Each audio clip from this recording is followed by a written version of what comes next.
walaloo Zalaalama Abarraa tokko sii jedha. Waggaa 10 meeqan dura dhaggeeffadhe. Waan akkasii kun isa rakkiseetu beektaa. Akkamittiin caalii akkamittiin gurbaana dhaga'uu diddaa'edha. Caalii sanyii dhiiraa caalii sanyii guddaa kan dur lammiin kee ajjeesee dibatee tufeen arraabne gafarsaan gaditti saawwaatti lakkaa'e yeroo yoo argatu raadiyoon sii waadee qawween sii akaa'e ammam lammii keetiin walii galtee diddee mana gumaaliif dhaalma haa jedheetu afaan kottaafu kan 5 ta'ee dhufu jedhe.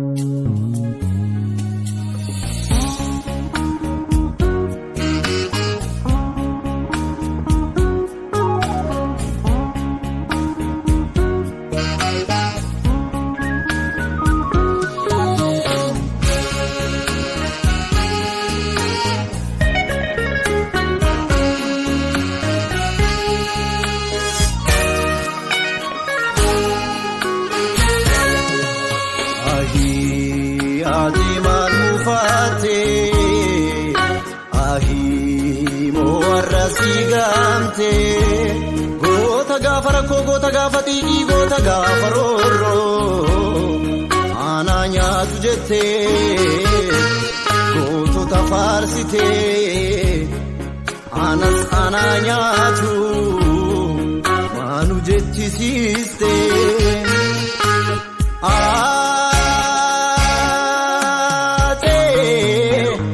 atiin dandeessu biyyoo. Atiin dandeessu ati yoonni ulfaatti.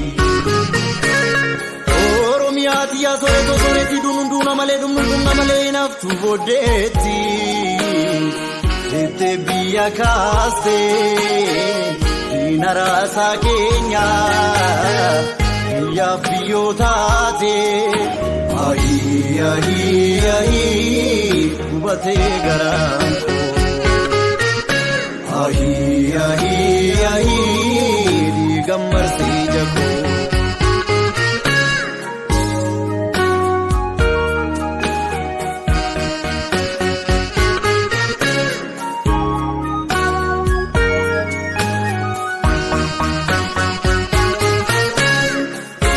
Seenaan kee baay'eedha yommuu dagatamu qabsoon kee baay'eedha hin irraanfatamu.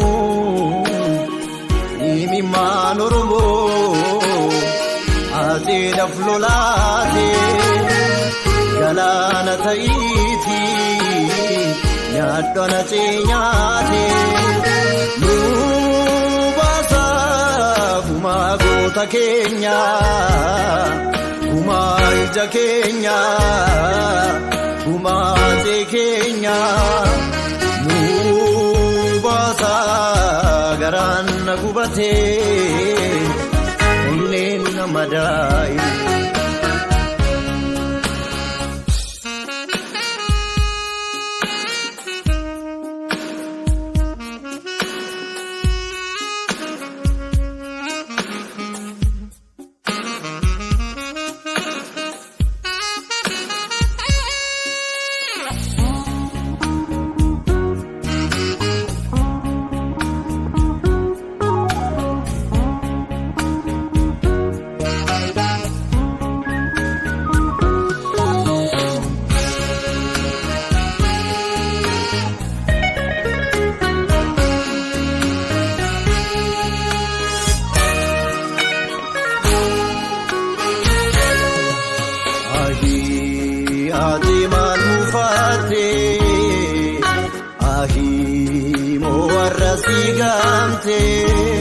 Goota gaafa rakkoo goota gaafa xiiqii goota gaafa roorroo yaadattee yaadattee silaa kan hin beektu maal jedhee garaan kee yoo ati koo nyaattu.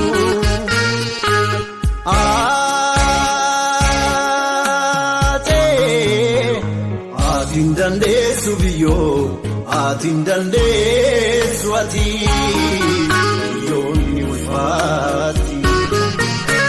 Dunuunduuna malee dumnuuna malee dhiigni isaa lolaatee hinaaftu hobbaatee yookaan gumaa baasaa lafaa nu beeksisaa dadhabnaan dafaatii garaa nuuf gadhiisa.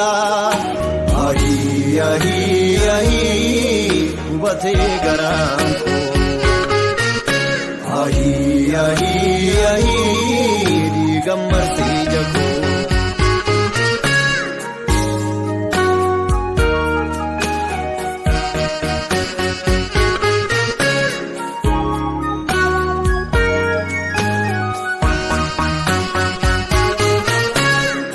Dubbadhu Finfinnee dubbadhu Harargee dubbadhu Ambookoo dubbadhu Oromiyaa. Hanga yoom ilmaan kee gatteedhaa gumaatee usteetoo ilaalta afaan kee qabattee har'as ni ustaaree haatee kee gabbartee.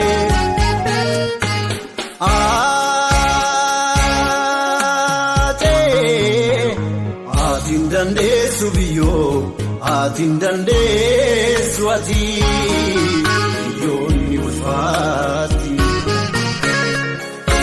Seenaan kee baay'eedha yoomuun dagatamu qabsoon kee baay'eedha hin irraanfatamu. Himimmaan Oromoo aateedhaaf lolaatee galaana ta'iiti nyaadhu anacee nyaatee. Gumaa goota keenya gumaa ija keenya gumaa jee keenya nuu baasa dadhabnaan nuuf dhiisa nuuf kufee ol kaasa.